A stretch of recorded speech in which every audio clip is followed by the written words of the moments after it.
দেখো কি সুন্দর, এখানে কাজু বরফি আর এটি কি সম্পাপড়ি। অনেক পুরনো রান্না, আমি আমার শ্বশুরবাড়ি থেকেই শিখেছি। তো ওকে গাড়িতে তুলে দিলেই তো হবে। শুভ সকাল বন্ধুরা, নতুন একটা দিনে নতুন সকালে আপনাদের সকলকে স্বাগত জানাই আমার বঙ্গকুমা চ্যানেলে। আজ বৃহস্পতিবার, ঘড়িতে বেজে গেছে 8:30।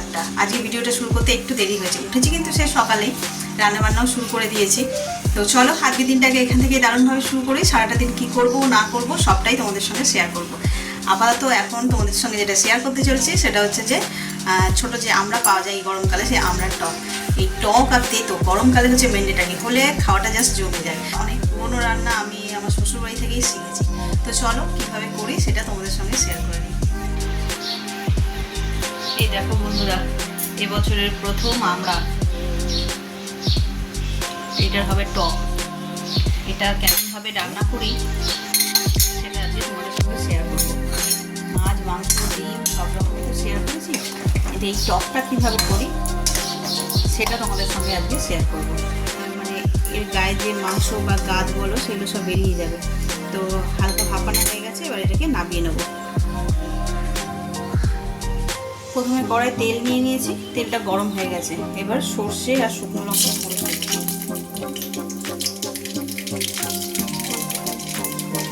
আমড়াটা দিয়ে দেবো।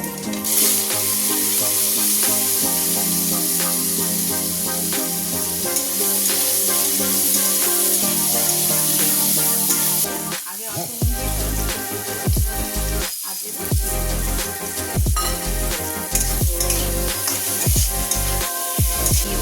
অল্প সামান্য জল। এক পর্যন্ত যারা দেখছে তাদের কাছে ব্যাপারটা কমনই মনে হচ্ছে,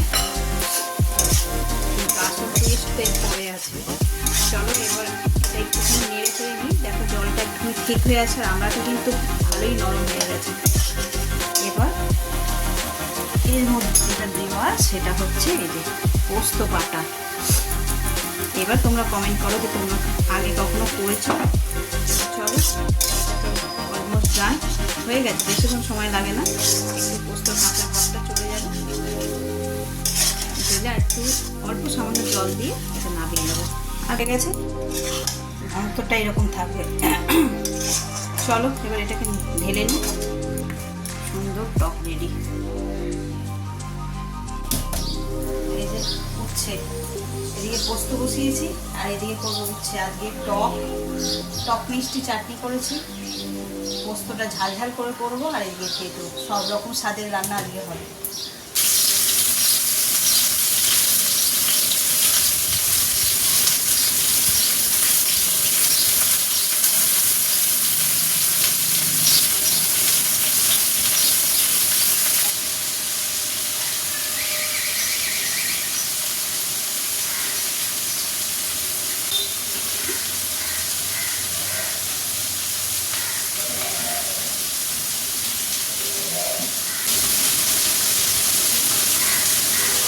এখনো পাম্পটা সারানো হয়নি আমাদের, সে কবে নিয়ে গেছে। এই পোড়া জলে জলে রান্না করতে হচ্ছে। আচ্ছা ক্লিন করি এদিকটা। রান্না তো অনেকক্ষণ হয়ে গেছে, ব্রেকফাস্টও হয়ে গেছে। আকাশটা মেঘলা করে এসছে, মেবি বৃষ্টি হতে পারে। বৃষ্টি না হলে ঝড় জ্বালাতে হবে, তাতে ওয়েদারটা একটু নরমই থাকবে।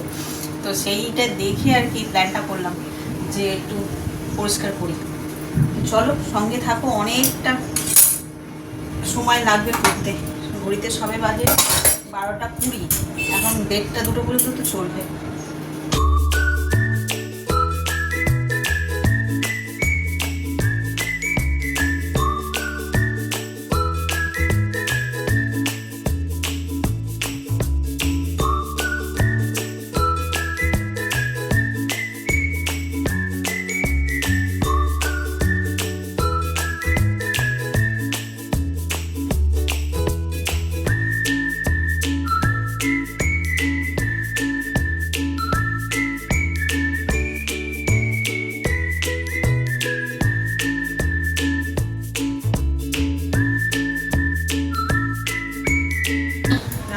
কাজ ডান। মোটামুটি যেটুকুনি করবো ভেবে রেখেছিলাম সেটুকুনি করেছি। আর একদিন আবার উপরেরগুলো করবো। আগে চিংড়িটা করে নেবো, নিয়ে তারপরে করে দেবো। নইলে আমার তো হাতের একটু সমস্যা আছে, একসঙ্গে করা যাবে না, পরিষ্কার হবে না, করা যাবে না, জোর করে করে নেবো, পরিষ্কার তো হবে না, আর দ্বিতীয়ত আমার হাতের আরও 12টা বেজে যাবে। রান্নাঘর তো দেখলে পরিষ্কার করে নিয়েছি, হাতে একটু সময় ছিল, তাই ভাবলাম নিজেকেও একটু পরিষ্কার করে নিই।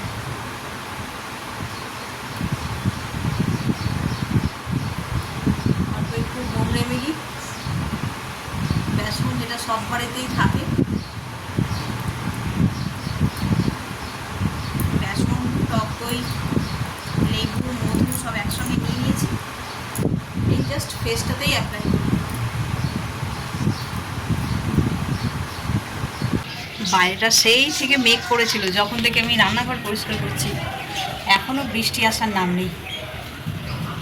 হালকা হাওয়া দিচ্ছে, বেশ ঠান্ডা ঠান্ডা হাওয়াটা ভালো লাগছে, বেশ হালকা হাওয়া দিচ্ছে, আর ওই মাঝে মধ্যে 2-1 ফোঁটা করে বৃষ্টি পড়ছে।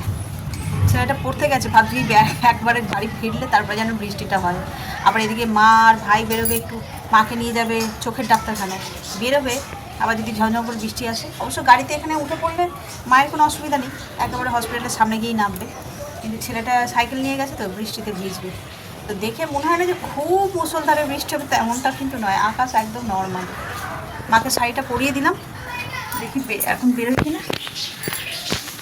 তাহলে নিচে আমার তালা দিতে যেতে হবে, ওর বাবা রয়েছে বাথরুমে, বাথরুম পরিষ্কার করছে, আমি এর ঘুরঘুর করছি জানলা দরজাগুলো বন্ধ করবো বলে, যদি খুব জোরে বৃষ্টি আসে তাহলে ভিজে যাবে, সেই জন্য হয়ে গেছে।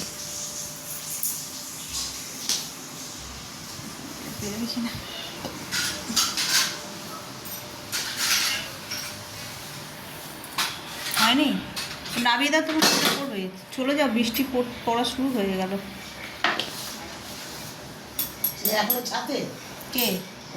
না না, বাথরুম পরিষ্কার করছে, ওই এই জল ব্যবহার হচ্ছে না, লালচে লালচে হয়ে যাচ্ছে পুরো বোরিংয়ের জলে। ওই কি ওখানে সাদা মতন হয়ে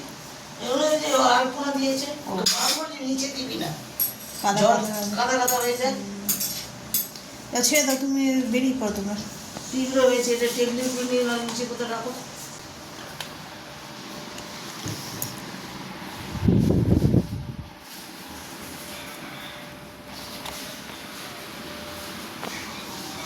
বৃষ্টি নামলো,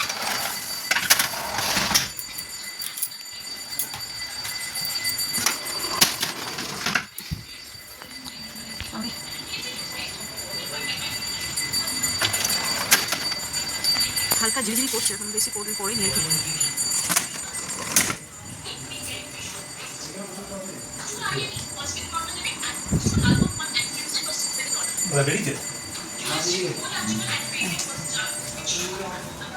তুমি একটা নিয়ে নাও, তাই তো হবে। ছাতা আর মা নিয়েছো নাকি ছাতা? তাহলে তোকে গাড়িতে তুলে দিলেই তো হবে। চাবি খোলা তো,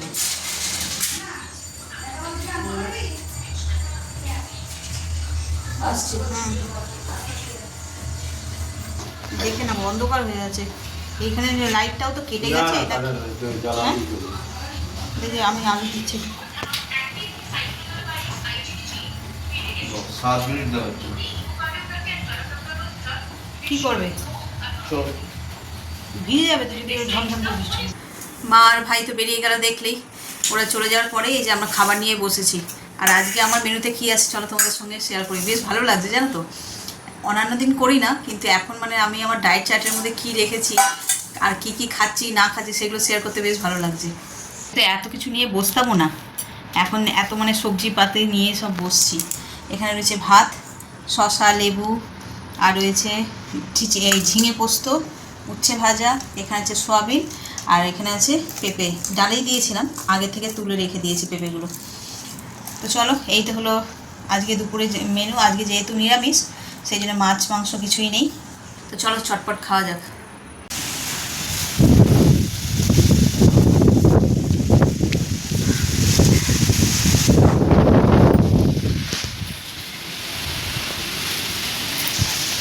আজ বিকেলবেলা হাঁটতে উঠেছি, দেখছি যে এরকম ঝড় বলবো না হাওয়া বলবো, হাওয়াই বলি, কারণ মেঘ নেই, ভীষণ হাওয়া দিচ্ছে। এই দেখো, এই যে সুপারি গাছ অনেকক্ষণ ধরে দিচ্ছে, এখন দেখছি হঠাৎ করে বেশি বেশি দিচ্ছে হাওয়াটা।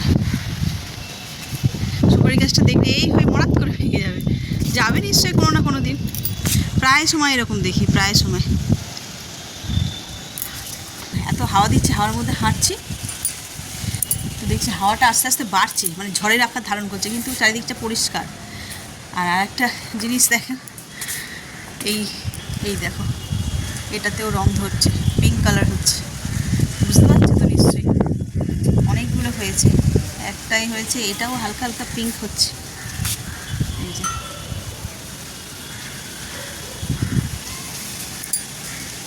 এবারে একসঙ্গে চারটে, প্রথমবারে একটাই হয়েছিল, তো সেই সময়টা ভাগ্যবশত আমার দিদি ভাই সবাই ছিল, সবাই একটু একটু করে করে খেয়ে খেয়ে দেখেছি।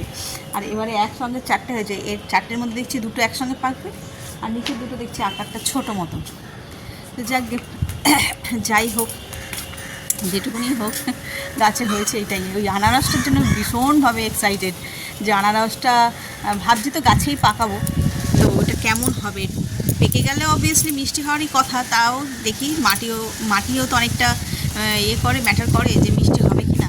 তো বসানো রয়েছে, থাক, যখন পাকবে একেবারে সেই পাকা অবস্থায়, মানে হলুদ অবস্থায় তুলবো, সেটার জন্যই আরও বেশি এক্সাইটেড যে গাছে পাকাবো জিনিসটা।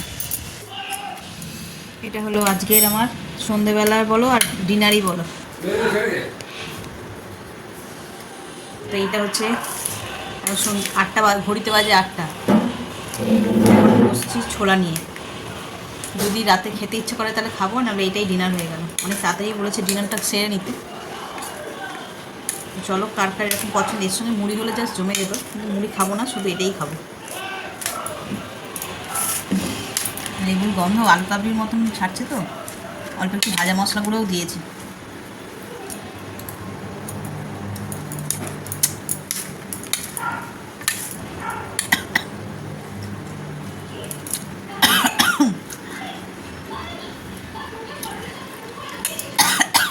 বলে ঝাল হয়ে গেছে, কাঁচা লঙ্কা দিয়েছি।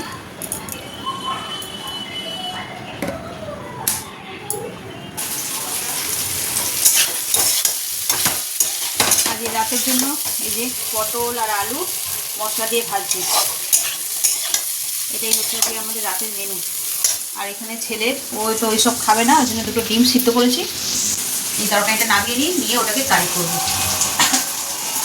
ডিমের কারি করে দিলে ওই যে রুটি দিয়ে খেয়ে নেবে। আর ওদিকে মা তোমার দেখলেই, মা গেছিলো হসপিটালে চোখ দেখাতে, অনেকটা রাত্রি করে এসেছে, তখন কটা বাজে, 8:30 বেজে গেছে তখন এসছে। খেয়ে দিয়ে রেস্ট নিচ্ছে। আর আসার সময় না আমাদের জন্য এইরকম কাজু বরফি নিয়ে এসেছে, দেখো কি সুন্দর। এখানে কাজু বরফি আর এটি কি সম্পাপড়ি, এই দুটোই নিয়ে এসেছে। এখানে কাজু বরফি, দোকানে মিষ্টির দোকানে কাজু বরফিগুলো একদম পাতলা, একদম চিটে চিটে হয়ে গেছে, আর সেরকম মনে হয় না যে ওগুলোতে বাদাম আছে বলে। চালের গুঁড়ো ময়দা ঢাকা দিয়ে বানায়, অত স্বাদও হয় না। চালের গুঁড়ো ময়দা এই সমস্ত দিয়ে বানায়, হয়তো অত স্বাদ হয় না, ভালোও লাগে না। আর আমার ছেলে খেতে ভীষণ ভালোবাসে, ওরা যেহেতু গিয়েছিলো সেই জন্য আর অন্য কোনো মিষ্টি আনেনি, কাজু বরফিটাই নিয়ে এসছে ছেলের জন্য। আর সবাই খাবে, সম্পাপড়ি নিয়ে এসছে। তো চলো মাঝে এই তরকারিটা করে নিই। এই তরকারিটা হয়ে গেছে, ভাজাটা হয়ে গেছে, ঘড়িতে বেজে গেছে 10টা। একটু দেরি করেই করলাম, ভাজাটা একটু গরম গরমই খেতে ভালো লাগে। তারপরে মা আসলো হসপিটাল দিয়ে, ওই একটু গল্প করতে করতে আরও বেশি দেরি হয়ে গেছে। এই তরকারিটা হয়ে গেছে, গ্যাসটাও নিভিয়ে দিলাম। এবার ডিমের কারিটা করলেই ব্যাস আজকের মতন ডান। আর আজকে যেহেতু বিকেলবেলায় ঝড় বৃষ্টি মতন হয়েছে, ওয়েদারটা একদম এক্সেলেন্ট হয়ে গেছে, জাস্ট খাবো দাবো আর শুয়ে পড়ো, কোনো মানে দেখো ঘাম ঠাম কিচ্ছু নেই, বেশ ভালো লাগছে। আর ভিডিওটাকেই তাহলে এই পর্যন্তই রাখছি। এত পর্যন্ত যারা দেখছেন তাদের অসংখ্য ধন্যবাদ। এত পর্যন্ত দেখে যদি কিছু ভালো লেগে থাকে তাহলে please like, comment, share and subscribe. সকলে ভালো থাকবেন, সুস্থ থাকবেন। আগামীকাল আবার একটা নতুন দিনের সঙ্গে দেখা হবে। Good night.